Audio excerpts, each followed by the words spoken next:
Mjambo na habari za jioni, wapendwa wasikilizaji na watazamaji wa Kivu News Info. Tunafurahi kwa pamoja nanyi katika matangazo yetu ya jioni ya leo kwa tarehe 1 za mwezi wa 6 mwaka 2026. Karibuni tuanze pamoja taarifa yetu ya habari ambako tumekusogezea matukio muhimu yanayoendelea ndani na nje ya Jamhuri ya Kidemokrasia ya Kongo. Na katika matangazo yetu ya jioni ya leo, tutazungumzia hali ya usalama mashariki mwa nchi, mapigano yanaendelea katika maeneo ya Masisi na Walikale, mashambulizi ya ADF katika eneo la Beni na hali ya uandishi wa habari wanaripotiwa kukamatwa kwa Kivu Kusini pamoja na habari nyingine za kisiasa, kijamii, kiafya na kiuchumi. Basi popote ulipo, endelea kuwa nasi hadi mwisho wa taarifa ili upate habari zote muhimu zilizotawala siku ya leo. Na mimi ni Tereje Lolongo, nini Kivu News Info. Basi karibu tuanze matangazo yetu ya jioni ya leo. Skrini zetu zinaweza kuunganisha au kugawa. Leo hii taarifa nyingi husambaa bila kuthibitishwa kwenye mitandao ya kijamii. Uvumi, habari za uongo na maneno ya chuki vinaharibu uaminifu na kudhoofisha jamii zetu. Kabla ya kushiriki, jiulize swali rahisi: je, taarifa hii ni ya ukweli? Tuthibitishe vyanzo, tukatae upotoshaji, tuseme hapana kwa taarifa za uongo. Skrini zetu zinapaswa kuwa madaraja na si silaha. Kivu News Info inakuita kuwa na uwajibikaji wa kidijitali. Pamoja tuchague umoja, ukweli na amani. Ujumbe huu umetolewa na kuzenishwa na Wizara ya Ulaya ya Mambo ya Nje kwa kushirikiana na Search for Common Ground. Mapigano makali yamezuka tena katika eneo la Buhimba ndani ya wilaya Masisi katika mkoa Kivu Kaskazini kati ya waasi wa M23 na jeshi la serikali ya Jamhuri ya Kidemokrasia ya Kongo likisaidiwa na makundi ya wazalendo. Kwa mujibu wa taarifa kutoka vyanzo mbalimbali vya ndani, mapigano yalianza usiku wa kuamkia leo Jumatatu tarehe 1 Juni majira saa 5 usiku. Wakazi wa maeneo karibu wamesema milio mizito ya silaha na nyepesi ilisikika kwa muda mrefu, jambo lisababisha hofu kubwa miongoni mwa wananchi ambao wengi wao lazimika kusalia majumbani au kutafuta maeneo salama. Taarifa zinaweza kuwa mapigano yanaendelea katika eneo la Buhimba ambalo linatajwa kuwa na umuhimu mkubwa hasa katika sekta ya Oso Bayungu. Eneo hilo limekuwa likishuhudia mvutano wa mara kwa mara kati ya pande zinazopigana kutokana na nafasi yake muhimu katika harakati za kijeshi na udhibiti wa maeneo ya Masisi. Kwa mujibu wa vyanzo vilivyoko karibu na eneo la mapigano, mashambulizi yalianzishwa na muungano wa jeshi la Jamhuri ya Kidemokrasia ya Kongo na wazalendo kwa lengo la kushambulia na kuvunja ngome za waasi wa M23 zilipo huko Buhimba. Vikosi vya serikali vinatajwa kuwa vilijaribu kurejesha udhibiti wa eneo hilo na kuwasukuma waasi kutoka nafasi walizokuwa zikishikilia kwa muda. Hadi asubuhi ya leo hakuna taarifa rasmi iliyotolewa kuhusu idadi ya waliouawa kujeruhiwa katika mapigano hayo. Hata hivyo, hali ya taharuki inaendelea kutawala katika vijiji vinavyozunguka eneo la Buhimba, huku wananchi wakifuatilia kwa karibu maendeleo ya mapigano hayo. Mapigano hayo yanakuja wakati ambako hali ya usalama katika maeneo kadhaa ya Kivu Kaskazini inaendelea kuwa tete. Katika saa za mwisho zilizopita, taarifa nyingine ziliripoti kuwa mapambano kati ya pande hizo mbili katika eneo la Kibati wilayani Walikale ambako jeshi la Jamhuri ya Kidemokrasia ya Kongo na wazalendo waendelea kupambana dhidi ya waasi wa M23 wamekuwa kikabiliana tangu usiku uliopita. Kuongezeka kwa mapigano katika maeneo ya Masisi na Walikale kunazidisha wasiwasi kuhusu hali ya kibinadamu katika eneo hilo, huku maelfu ya raia wakihofia uwezekano wa kulazimika kuyahama makazi yao iwapo mapambano yataendelea kusambaha. Hadi sasa mamlaka za kijeshi na viongozi wa eneo hilo bado hawajatoa tathmini kamili ya hali ilivyo katika uwanja wa mapigano. Wananchi wanaendelea kusubiri taarifa rasmi kuhusu matokeo ya mashambulizi yao pamoja na hatua zinazochukuliwa kurejesha usalama katika maeneo yaliyoathiriwa. Hii ni habari ambayo tunaendelea kufuatilia kwa karibu na kukuletea taarifa zaidi kadri zitakavyokuwa zinapatikana.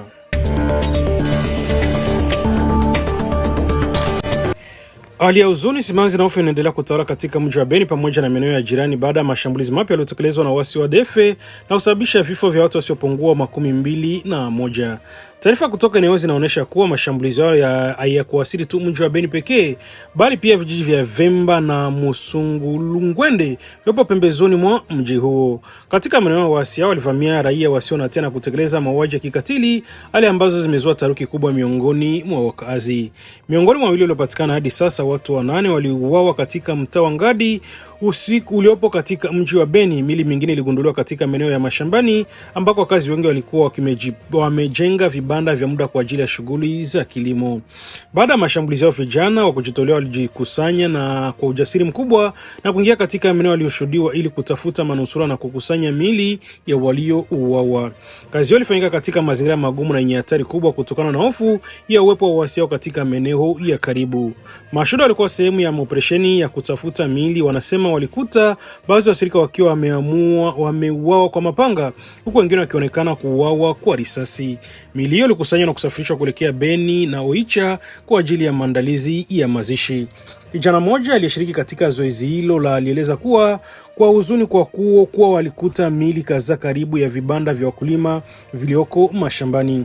Alisema bado kuna uwezekano wa kuwepo kwa maiti nyingine ndani ya misitu na maeneo ndani ambayo bado haijafikiwa. Kwa mujibu wa shuhuda wake, baadhi ya wasirika walikatwa vichwa kwa mapanga katika mazingira yanayoonyesha ukatili mkubwa. Alisema licha ya hofu walionayo, vijana waliamua kuendelea na operesheni hiyo kwa sababu wamechoshwa na mauaji yanayofanywa mara kwa mara na dhidi ya ADF ambao endelea kusababisha maafa makubwa kwa raia. Mashambulizi hapo yamesababisha uharibifu wa mali za wananchi. Vibanda, mashamba na mali nyingine za wakazi zimeripotiwa kuharibiwa wakati wa uvamizi huo.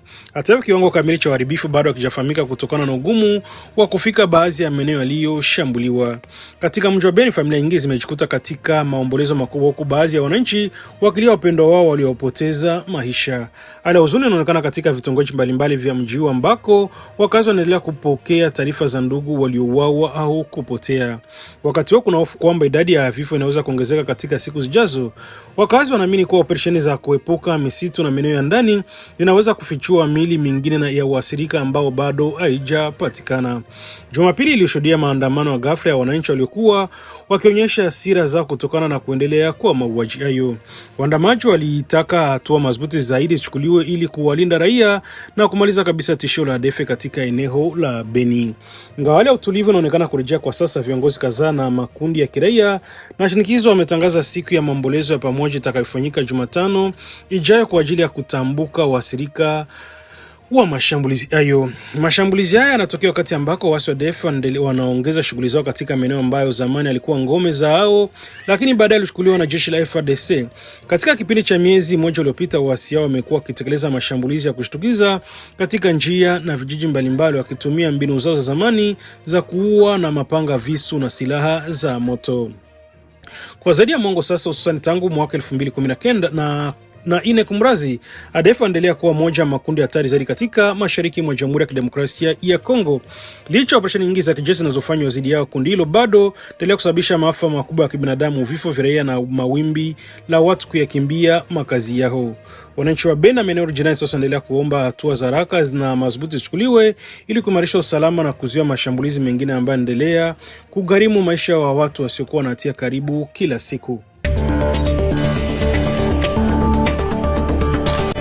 Wasiwasi mkubwa unaendelea kuongezeka katika mkoa wa Kivu Kusini kufuatia taarifa za kukamatwa kwa waandishi wawili wa habari wanaodaiwa kushikiliwa na waasi wa M23 katika mazingira ambayo bado hajawekwa wazi rasmi.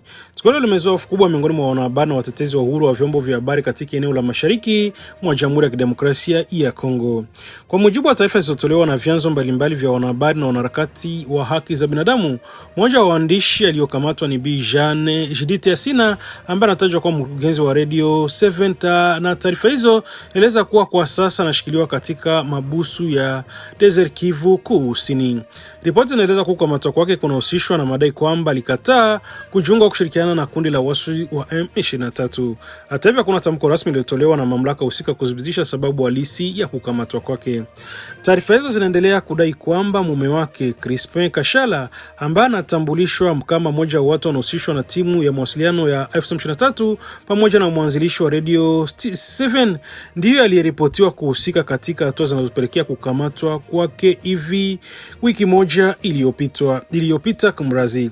Kwa mujibu wa vyanzo hivyo, baada ya tukio hilo, baadhi ya wafanyakazi wa Radio 7 walihamishwa Walifahamishwa kwamba redio hii inaendelea kufanya kazi chini ya usimamizi wa waasi wa M23. Hata hivyo, madai hayo bado hajathibitishwa kupitia vyanzo rasmi na uhuru. Mbali na Judith Asina, mwandishi mwingine aliyeripotiwa kukamatwa ni Tresor Kemba. Kemba anafahamika kama mwandishi wa zamani wa redio Iriba FM na pia mwanachama wa chama cha uandishi na watangazaji wa vipindi vya kisiasa. Hadi sasa kuna taarifa rasmi iliyotolewa kuhusu sababu za kukamatwa kwa Tresor Kemba. Familia yake, marafiki na wanahabari wenzake waendelea kusubiri maelezo kutoka kwa mamlaka zinazomshikilia ili kufahamu mazingira ya kukamatwa kwake pamoja na hali yake ya sasa. Kukamatwa kwa waandishi hao wawili kumeongeza hofu katika sekta ya habari ya Kivu Kusini, na taarifa mbalimbali zinaeleza kwamba waandishi wengine kadhaa wa habari wanaweza kuwa katika hatari au wanatafutwa kutokana na kazi zao za kuripoti matukio yanayoendelea katika eneo hilo. Katika miezi ya hivi karibuni, mazingira ya kazi ya wanahabari katika maeneo yenye migogoro mashariki mwa Kongo yaendelea kuwa magumu. Waandishi wengi wamekuwa wakikumbwa na vitisho, shinikizo na changamoto mbalimbali wanapotekeleza majukumu yao na kuhabarisha umma kuhusu hali ya usalama, kisiasa na kibinadamu. Mashirika yanayotetea uhuru wa vyombo vya habari yanaamini kuwa waandishi wa habari wanapaswa kulindwa bila kujali hali ya kisiasa au kijeshi inayokuwepo katika eneo husika. Kwa mujibu wa kanuni za kimataifa, wanahabari wanapaswa kuruhusiwa kufanya kazi zao kwa uhuru na bila hofu ya kukamatwa, kushambuliwa kutokana na taarifa wanazozitoa. Kutokana na hiyo, mashirika mbalimbali ya kitaifa na kimataifa yanahimizwa kufuatilia kwa karibu swala ili na kuchukua hatua za haraka ili kuhakikisha usalama wa wanahabari wanaofanya kazi katika Kivu Kusini na maeneo mengine yanayosiriwa na migogoro. Wito pia umetolewa kwa taasisi za kimataifa zinazoshughulikia haki za binadamu na uhuru wa habari kuingilia kati haraka ili kufuatilia hali ya waandishi waliokamatwa, kuhakikisha wanapata haki zao za msingi na kuzuia vitendo vinavyoweza kuhatarisha usalama na wataaluma wa habari katika eneo la Kivu. Wakati huo, jamii ya wanahabari katika mashariki mwa Kongo inaendelea kufuatilia kwa karibu maendeleo ya swala hili, huku matumaini yakiendelea kuwepo kwamba ukweli kuhusu kukamatwa kwa waandishi hao utawekwa wazi na hatua stahiki zitachukuliwa kwa mujibu wa sheria na misingi ya uhuru wa habari.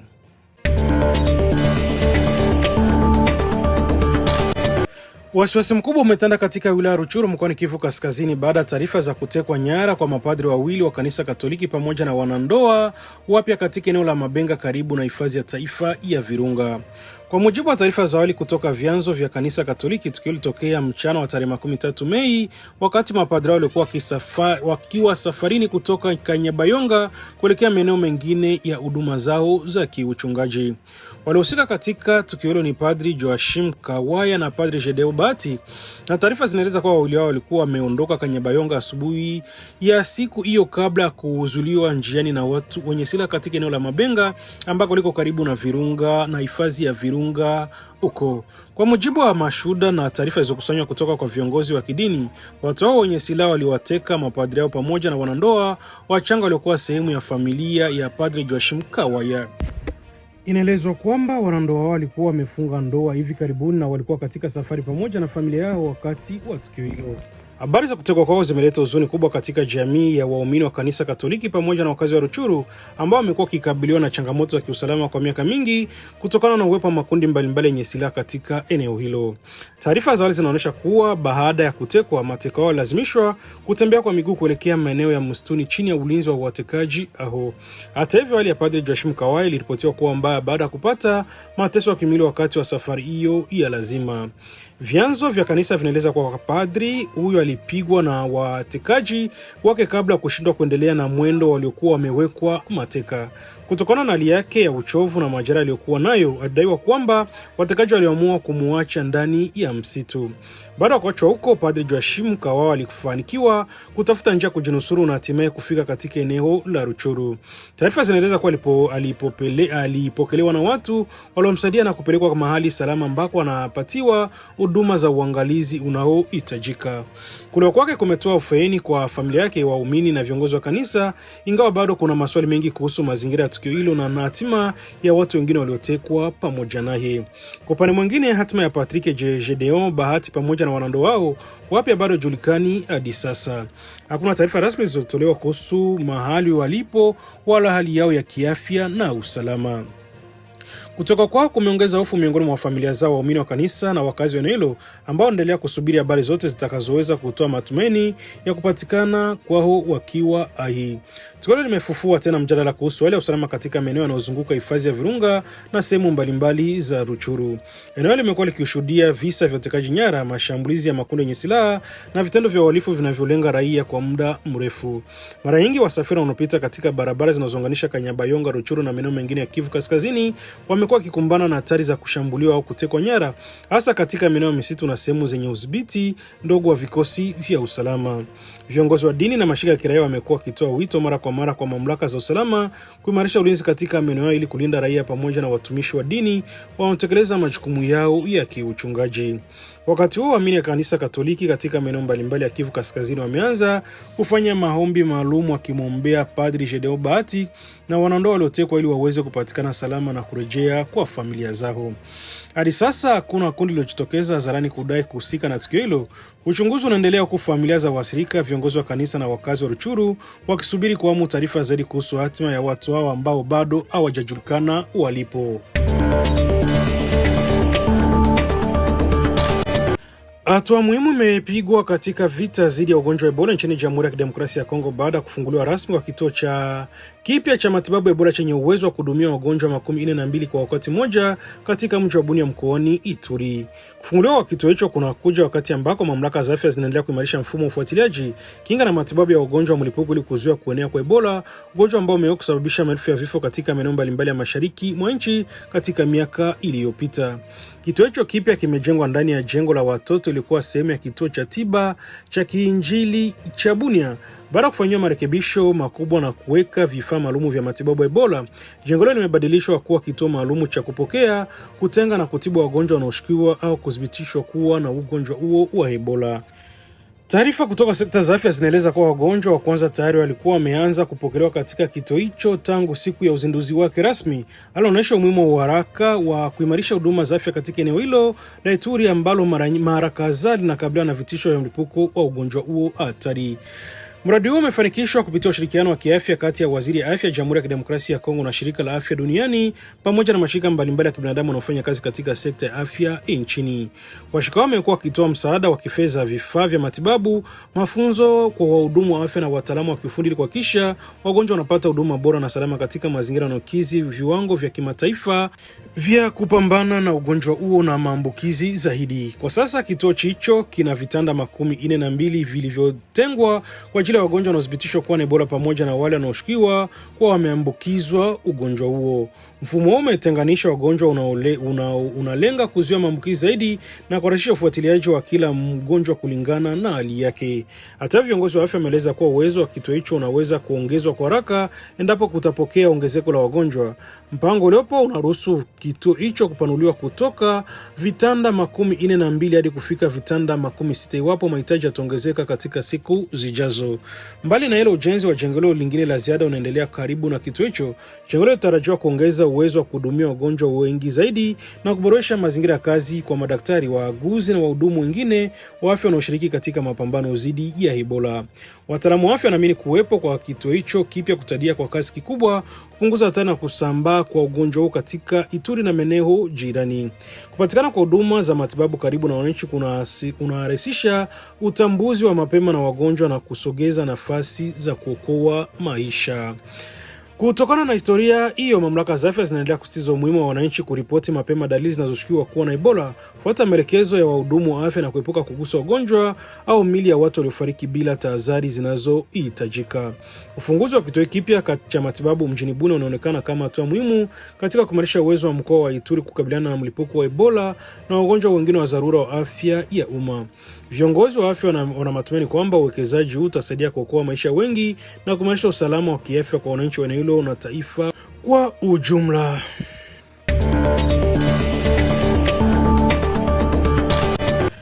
Hali ya taharuki na mvutano inaendelea kutawala katika mji wa Kisangani mkoani Chopo leo Jumatatu tarehe 1 Juni kufuatia kupanda kwa kasi kwa bei ya mafuta pamoja na uhaba mkubwa wa bidhaa hiyo katika vituo vya mafuta na kwa wauzaji wa rejareja. Taarifa kutoka Kisangani zinaeleza kuwa tangu Jumapili jioni bei ya lita moja mafuta ilifika kiwango cha pesa 12,000 katika baadhi ya maeneo, hali iliyozua hasira na malalamiko makubwa kutoka kwa wananchi, hasa waendesha pikipiki za usafiri maarufu kama taksi moto, ambao hutegemea mafuta hayo katika shughuli zao za kila siku. Kutokana na hiyo, baadhi ya barabara katika mji huo zimewekwa vizuizi na waandamaji wanaopinga kupanda kwa bei ya mafuta. Wakazi wengi wanaeleza kuwa ongezeko hilo la ghafla linaathiri maisha yao ya kila siku na kuongeza gharama za usafiri pamoja na bidhaa nyingine muhimu. Waendesha pikipiki wamekuwa miongoni mwa walioguswa zaidi na hiyo. Wengi wao wanasema kuwa hawawezi kuendelea kufanya kazi kwa kawaida kutokana na gharama kubwa za mafuta. Baadhi yao walinunua mafuta kwa bei ya pesa 9,000 kwa lita asubuhi ya Jumatatu, huku wengine wakilazimika kununua pesa 12,000 kwa lita tangu Jumapili.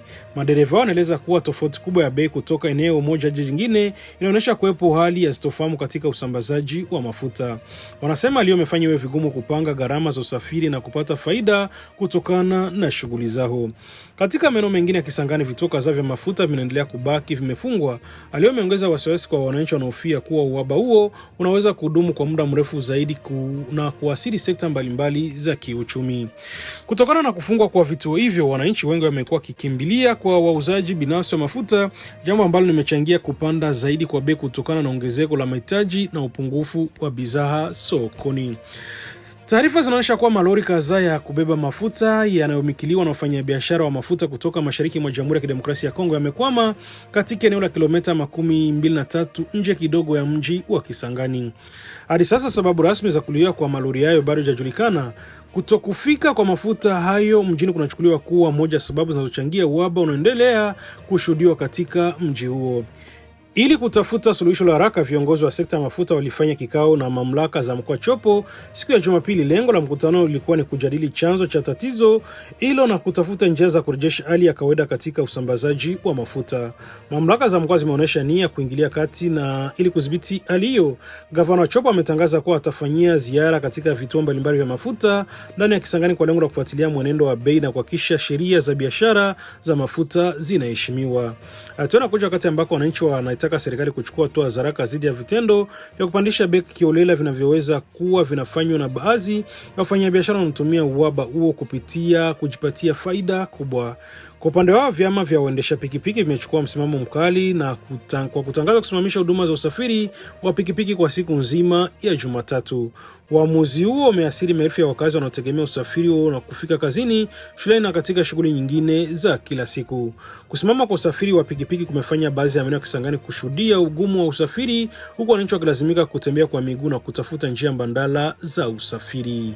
Wananchi wa Kisangani sasa wanaendelea kusubiri hatua zitakazochukuliwa na serikali ya mkoa pamoja na wadau wa sekta ya mafuta ili kurejesha upatikano wa bidhaa hiyo muhimu na kupunguza mateso yanayokabili wakazi wa jiji hilo.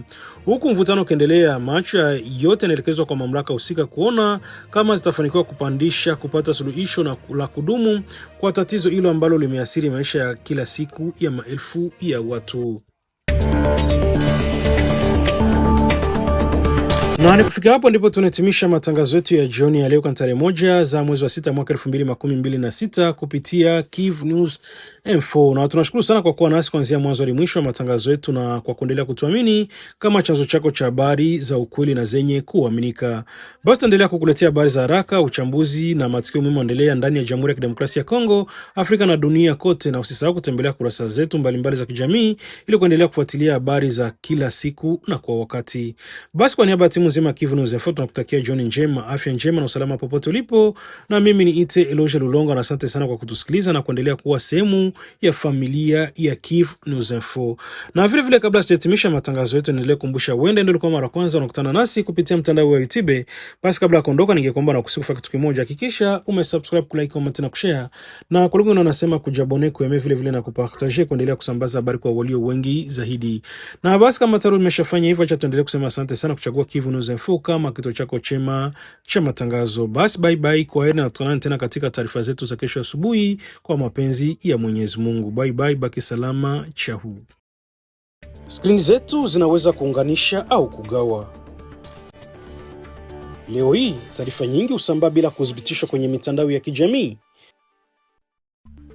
Uvumi, habari za uongo na maneno ya chuki vinaharibu uaminifu na kudhoofisha jamii zetu. Kabla ya kushiriki, jiulize swali rahisi: je, taarifa hii ni ya ukweli? Tuthibitishe vyanzo, tukatae upotoshaji, tuseme hapana kwa taarifa za uongo. Skrini zetu zinapaswa kuwa madaraja na si silaha. Kivu News Info inakuita kuwa na uwajibikaji wa kidijitali. Pamoja tuchague umoja, ukweli na amani. Ujumbe huu umetolewa na kuzanishwa na Wizara ya Ulaya ya Mambo ya Nje kwa kushirikiana na Search for Common Grounds.